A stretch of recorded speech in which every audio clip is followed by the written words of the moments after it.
Whenitwascool.com. The Run DMC album. Basically, it's tricky. Your source for retro pop culture fun. You're a yuppie. Patreon funded. The following show is being brought to you by whenitwascool.com. Whenitwascool.com is Patreon funded. This show has already been heard on the Patreon feed. When you become a Patreon supporter at whenitwascool.com, you immediately gain access to over 1,000 podcasts, plus ebooks and other exclusive perks related to the retro pop culture content presented at whenitwascool.com. Among the shows you will get if you become a Patreon supporter are the When It Was Cool podcast, Uphill Both Ways, multiple Dragon King Carl pro wrestling history shows, Wrestling with the Dog podcast, Thrash Metal Show podcast, Stuck in the Desert podcast, Dragon King Dark podcast, Those Who Wander podcast, Marvel Universe in Order podcast, and hundreds of retro TV and movie reviews. You will even get your own exclusive RSS feed, which you can use on iTunes or any podcatcher so you never miss a single premium show, as well as access to the back catalog of all the shows mentioned. We need your support. You can cancel at any time. So go ahead and immediately gain access to over 1,000 podcasts today, starting as low as $1 a month. Go to whenitwascool.com and hit that Patreon button. Hey, everybody, and welcome to our latest review of some of our superhero and kind of offbeat movie adventures we've been doing for a little while. Depends on when you listen to this. If you're listening to this at the time it's released, we've been covering some of the old-time superhero serial movies. These were 12 to 15 part serial adventures that used to air back in the 1940s, 1950s, before people, when people went to the theater, before television was invented or commonplace in households. So you would go to the theater, and instead of trailers like we have nowadays, you would have these serialized adventures, and oftentimes they were cowboy movies or war movies, and there, of course, those old war propaganda newsreel films and stuff that played. There would often be some sort of like what we would nowadays consider public service announcement type videos, you know, what to do in case the bomb is dropped or things about your health or whatever. And then they would often play these serialized adventures to keep you coming back week to week. And these, each chapter ran, you know, from 15 to 20 minutes long. They ended with a cliffhanger that would make you think the hero was going to die, or did die at the end of the chapter, and you'd have to come back the next week to see how or if he, or I guess she, looks like most of these were heavily male-dominated, how they lived, how they made it to the next episode. So as we go through time, we're going to be not just doing serialized adventures. We're going to do superhero movies, TV pilots. In fact, one of the next ones, if you're listening to this in chronological or time orders, we record them, will be a TV pilot from back in the 70s. And we're going to do some of those great 70s adventure TV, made-for-TV movies I saw as a kid. Captain America had a couple of those. Spider-Man had a couple. There was Shazam had a Saturday morning TV show. We might try to find a pilot or something for that. There was the Legion of Superheroes. Batman had the movie. We're going to do $6 Million Man, all kinds of stuff. We're going to do lots and lots of these. So strap on, and today we're going to do Captain America. Now, this was one of the earlier superhero serialized adventures. Our first one that we did, and it was a high standard to live up to. We really enjoyed The Adventures of Captain Marvel in 1941. You can go back and read that article on the main page of When It Was Cool and listen to that podcast in the Patreon feed. The next one we talked about was from 1943, and it was not so good. It was The Batman, 1943. And it left a lot to be desired. One that we've also done was from 1949. It was Batman and Robin, the sequel to that one. And this one comes kind of in between there. This is 1944, Captain America. And I've got mixed feelings about this one. As a serialized adventure goes, it's actually pretty good. First of all, just take Captain America out of the equation because that's kind of what they did. And just put a generic 1940s superhero in there. Put like Spy Smasher or maybe one of the MLJ heroes like, the Web or the Fly or the Jackal, the Hangman or somebody like that. And this works perfectly fine. Captain America, not so much so. The movie is great. They've just got the wrong character in there. And this was a Republic black and white serial film. And really, it seems to be, and from some of the stuff I've read on this, seems to be some indication that this was never meant for Captain America. This was meant perhaps to be for a different hero, thus the reason everything's all kind of screwed up. Now, 1944, you got to remember, 1944, and assuming some of this might have been filmed in 1943, but for 1944 for sure because it was released that year. I mean, we are in the middle of World War II. I mean, hot and heavy. We didn't drop the atomic bombs on Japan until August of 1945.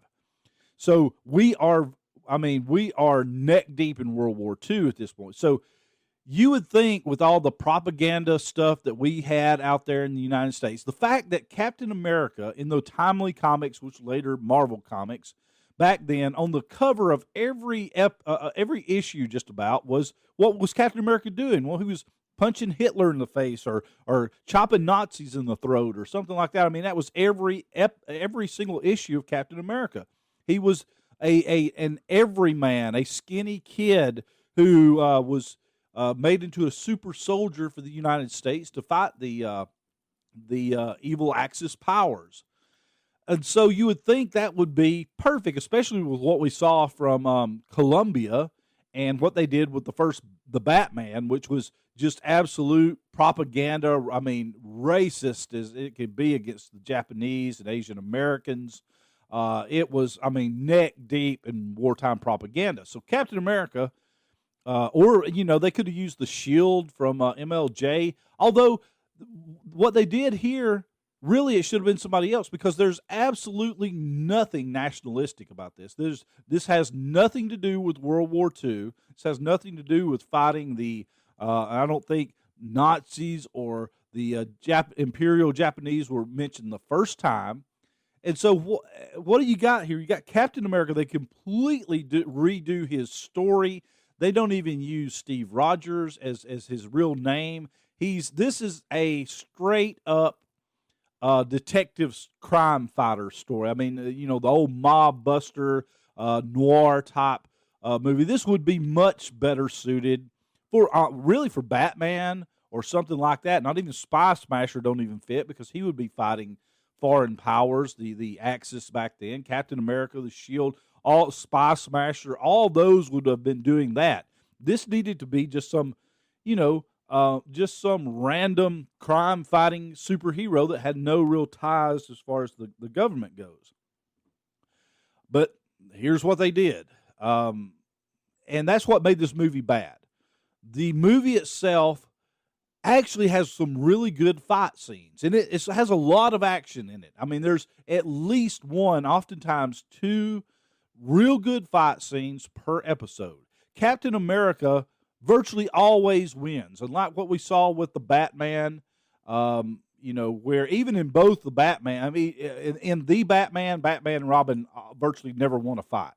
In Batman and Robin, the one from 1949, they did a little better, but they were by no means physically superior. Captain Marvel was kind of different because he was really super powered.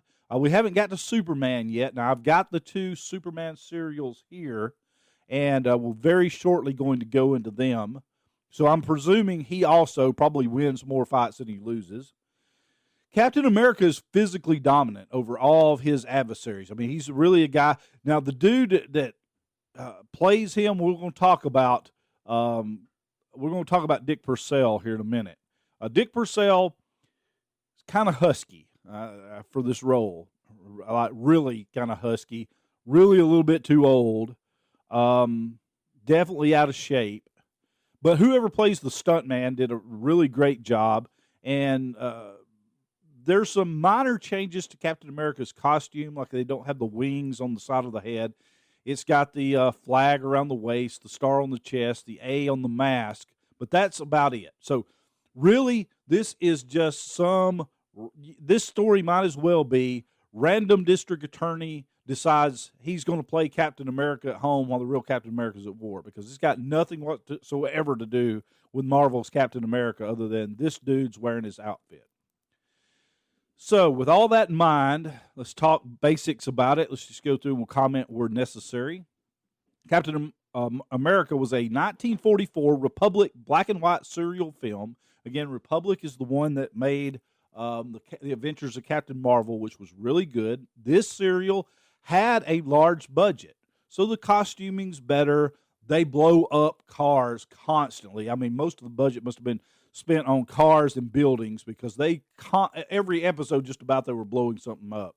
And so they spent tons of money on that. 1944 Republic black and white serial film, loosely, that ought to be in all capital letters, based on the Timely Comics, today known as Marvel Comics, character Captain America. It was the last Republic serial made about a superhero. It would also have the distinction of being the most expensive serial that Republic ever made. It also stands as the first theatrical release connected to a Marvel character. And that's no surprise. The only Marvel characters you had back at this point in time were Captain America, the Submariner, Human Torch, and then some wartime, other war like the Destroyer, and I think of course there's all of them had teenage sidekicks, so all those too. But that was basically it. And so Captain America is your most obvious choice for that. I suppose they could have went with Submariner. They probably could not technologically do a Human Torch one. So Captain America makes the most sense if you're going to license out a Timely Comics character back then. The serial sees Captain America, who is really District Attorney Grant Gardner, trying to thwart the plans of the Scarab, who is really museum curator Dr. Cyrus Maldor, especially regarding his attempts to acquire the dynamic vibrator and the electronic firebolt, devices that can be used as super weapons. In a rare plot element for Republic, the secret identity of the villain is known to the audience from the beginning, if not to the characters in the serial. The studio's usual approach was the use of a mystery villain who is unmasked as one of the other supporting characters, that only in the final chapter. As we saw with Batman and Robin, that was really the strength of it, and it was a Columbia picture, mind you, but that was the strength of it, was the last several episodes. I mean, throughout the whole thing, you wondered who the Wizard was, but it was in those last 5 where you really started identifying prime suspects, and they all looked legit, and it really had a good mystery going. This had no mystery at all. You knew from the get-go who the Scarab was. He was Dr. Cyrus Maldor. Now, the Captain America and District Attorney Gardner and the police force and all that, they don't figure it out till the end, but you, the viewer, do know this. And it's basically, again, it's tied a lot, just like the Adventures of Captain Marvel. It's kind of interesting. Republic had kind of a fixation, I guess, on Egyptology. Obviously, with Captain Marvel, you got a lot of Egyptian iconography in it because of the character being based there. But even here in this one, Captain America has really no connection to Egypt at all. But there was a lot of this Dr. Cyrus Maldor. Now, they said the Mayans, but you could say, I mean, it's like the Scarab, and this Maldor is like a collector of antiquities, and kind of like I don't know if like Egypt didn't want you using, them as a backdrop in movies or whatever, because if you remember in Captain Marvel, they used Thailand or Siam back then as the backdrop for it. This one, it's the Mayans have all these, oddities and rarities and antiquities that this Maldor is using to track Captain America, but there's definitely an overall feeling of this archaeological type stuff and Egyptian type stuff going on here. A rash of suspicious suicides among scientists and businessmen, all found holding a small scarab. That's a beetle. If you don't know, scarab beetle has like it has a mythology based on it in Egyptology. Again, that wasn't what they were going for here, but nonetheless, they were found holding a small scarab, and it gets the attention of Mayor Randolph. He demands that the police commissioner, Dryden, and District Attorney Grant Gardner get to the bottom of the case, while openly wishing that Captain America, a masked man who has helped defeat crime in the past, were around to help solve the mystery. Gail Richards, Grant Gardner's secretary, investigates and realizes someone knows of the Purple Death, a hypnotic chemical responsible for the suicides. However, he then pulls out a gun and takes her into another room. He then orders an associate to tie her up. The district attorney realizes she is there and forces the man to take him to her. He finds her tied up and gagged. He frees her, but it is threatened that the Purple Death will be dropped, killing them all. But the district attorney shoots him, then gets out of the room with Gail. By the way, District Attorney Gail Gardner here, he kills like a bajillion people in this movie. Like, where Captain America, back in World War II, Captain America would occasionally use a gun. Okay, so this was not like, and even early on, Batman used a gun a couple times, but in overall, character development, it became established fairly soon that Batman didn't use guns, even though he did. He didn't. Captain America, kind of the same way. Captain America would use a gun, especially in the war, if necessary, but usually he carried, a shield. In this one, the shield never makes an appearance. He does not carry a shield. He carries a gun, and Grant Gardner shoots people in virtually every single episode. His body count has to be, out of the 15-part serial, it seems like he kills 20 people, most of them masked thugs and heavies that are working for the Scarab.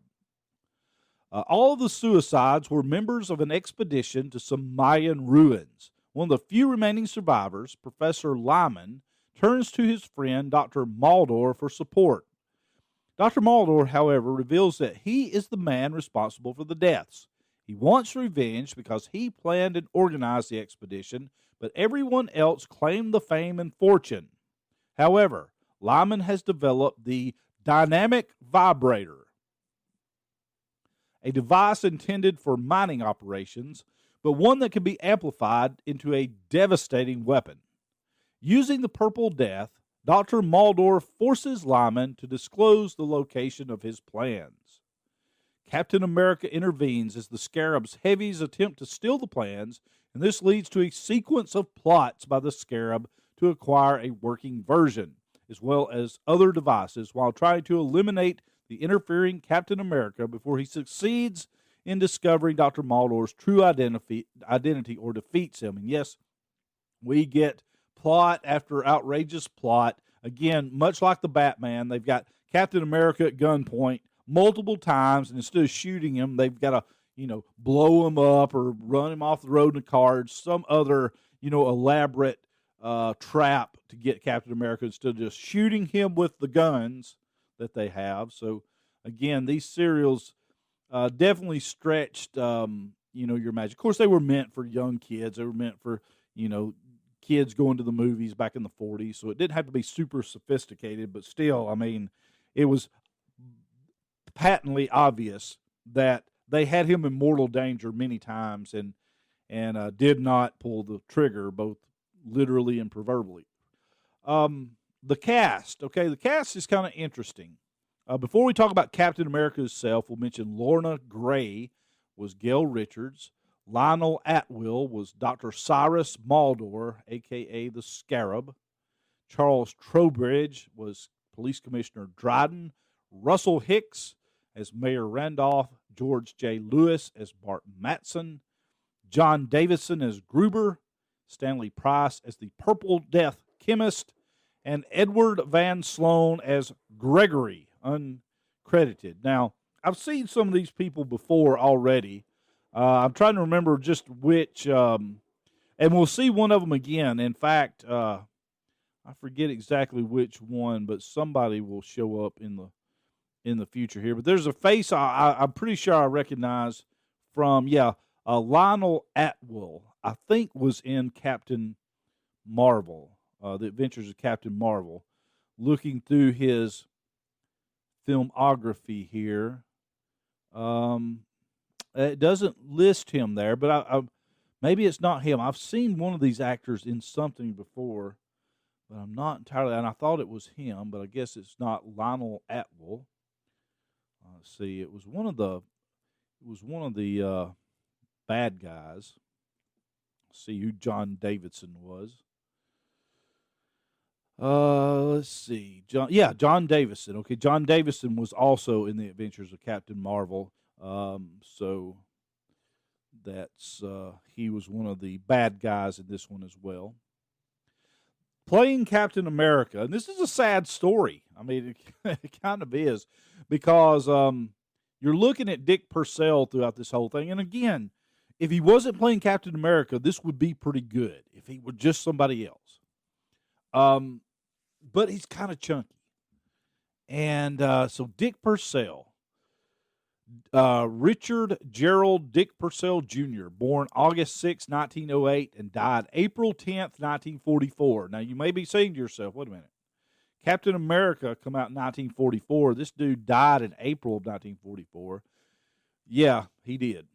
He was an American actor best known for playing Marvel's Captain America in the 1943-44 serial, co-starring Lorna Gray and Lionel Atwill. Purcell also appeared in such films as Tough Kid, 1938, Accidents Will Happen, 1938, Heroes in Blue, 1939, Irish Luck, 1939, and King of the Zombies in 1941, if you're a fan of any of those.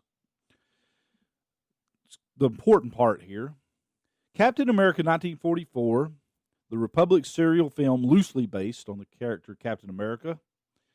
Let's see here. Dick Purcell won the role as Grant Garner, Captain America, being cast as a hero despite supposedly appearing a bit overweight and average. The role that made Dick Purcell famous turned out to be his last, and in fact, he died a few weeks after filming was completed, before the film serial was released to enormous success. According to film historian Raymond Stedman, the strain of filming Captain America had been too much for his heart, and he collapsed in a locker room at a Los Angeles country club on April 10th, 1944, shortly after playing a round of golf. He was 35 years old. So, yeah, that's a heck of a footnote on Captain America there, that the lead actor, Captain America himself, dies of a heart attack before it even hits the theater.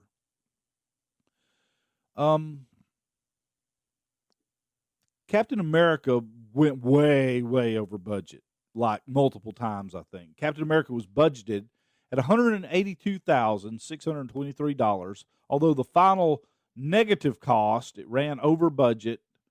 It ran over a budget $40,000. It was the most expensive of all Republic serials, as well as the most over budget. It was filmed between October 12th and November 24th, 1943. So again, I mean, right in the heart of World War II. The serial's production number was 1297. Captain America was written by 7 of the top serial screenwriters, including Harry Frazier's only work at Republic. The Captain America costume was really gray, white, and dark blue, as these colors photographed better in black and white. The costume also lost the wings on its head, the pirate boots became high shoes, and the chainmail became normal cloth. Miniature flags were added to the glove, and the belt buckle became a small shield. Republic was notorious for making changes in their adaptations. This occurred with Captain America more than most. Timely, the owner of Captain America, was unhappy with the omission of Steve Rogers, the lack of any army setting, and his use of a gun. Republic responded in writing that the sample pages provided by Timely did not indicate that Captain America was a soldier called Steve Rogers, nor that he did not carry a revolver. They also noted that the serial was well into production by this point, and they could not return to the original concept without expensive retakes and dubbing. Finally, they pointed out that Republic was under no contractual obligation to do any of this. The differences between the comic book and film versions of the title character in the serial are more extreme than with other Republic comic adaptations, such as Adventures of Captain America, which we've already reviewed, and Spy Smasher, for example. Some of the changes and some of the non-things that took place, his secret identity is District Attorney Grant Gardner rather than U.S. Army Private Steve Rogers. The super soldier serum origin is not used. Also, Captain America has no real super ability. Captain America really didn't either. I guess the super soldier serum made him, a peak athlete, peak human performance, peak strength for a person. This Captain America had none of that. Really, about all he did well was he fought pretty good, hand to hand, and shot a lot of people. His famous shield does not appear, replaced by a standard gun. Despite the fact that this serial was made in 1944 and Captain America regularly fought Nazis in the comics, the Nazis are not part of this story in any way, and his sidekick Bucky does not appear. The reason for the differences appear not to be arbitrary, but that the script for the serial originally featured an entirely different licensed lead character, and it was only decided later to replace the original character with Captain America. So here we find out why this could have been any random insert character here. Film historians Jim Harmon and Don Glut speculated that the script was originally written as a sequel to 1940's Mysterious Dr. Satan, which featured the masked hero, the Copperhead. This character was himself a substitution for DC's Superman. That's because Republic did not get the bid for the film rights to Superman. That went to Paramount. And, of course, we'll be watching those coming up soon. They also had a series of cartoon shorts made by Fleischer Studios, of course, legendarily so, and would later on acquire Republic as well as distribute a feature-length Captain America film.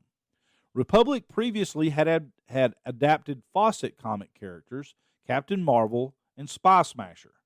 Due to the fact that the lead in Captain America is a crime-fighting district attorney, aided by a female secretary who knows his identity, and that the serial includes a chapter entitled The Scarlet Shroud, in which nothing scarlet appears, film restoration director Ed Stedman suggests that it is more likely that the script was originally developed to feature Fawcett's comic book hero, Mr. Scarlet, who was secretly District Attorney Brian Butler, whose comic book appearances had proved unpopular, and who had actually disappeared from the comic book covers and been relegated to being a backup feature between the time the serial was planned and the final film produced.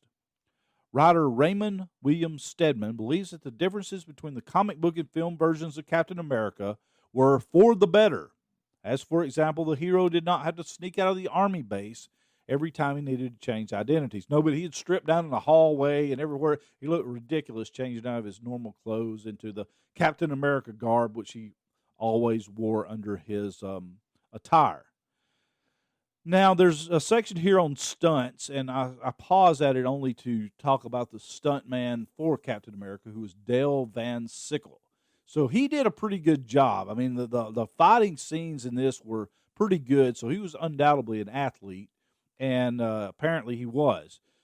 He was an American college football, basketball, and baseball player during the 1920s, who later became a Hollywood motion picture actor and stunt performer for over 40 years. In fact, he did not die until 1977 at the age of 69. So he was quite an athlete, had quite a college career there at the University of Florida, where he played the right end for the Florida Gators football team.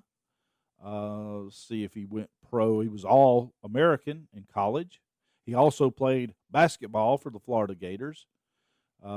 He is in the College Football Hall of Fame, so that speaks highly of him as well. But I guess he did not go into any pro sports, which back then didn't pay all that well. He went into acting in Hollywood, so he had quite a few films to his credit as well, and again, did very well in the fight scenes.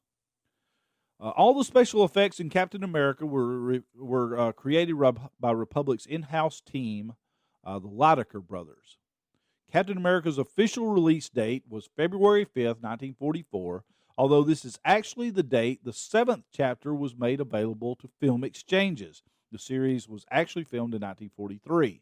The serial was re-released in September of 1953 under the new title, The Return of Captain America, between the first runs of the Canadian Mounties versus Atomic Invaders and Trader Tom of the China Seas. Captain America is regarded as the, quote, apex of the traditional action film fight in the opinion of many cliffhanger enthusiasts. And who gives it that high credit? Well, that would be Donald F. Glut, which we previously quoted in his book, You've Met Me, Now Meet My Fist, the great movie serials. So apparently he was very impressed with this. Stedman wrote that this was a much better serial than either Batman, I agree with that, or The Masked Marvel. Now, I have not saw that one yet. Dr. Maldor is, in Klein's opinion, Lionel Atwill's best serial role. And the lead villain really was pretty good in this. He really played a very, he's very well written.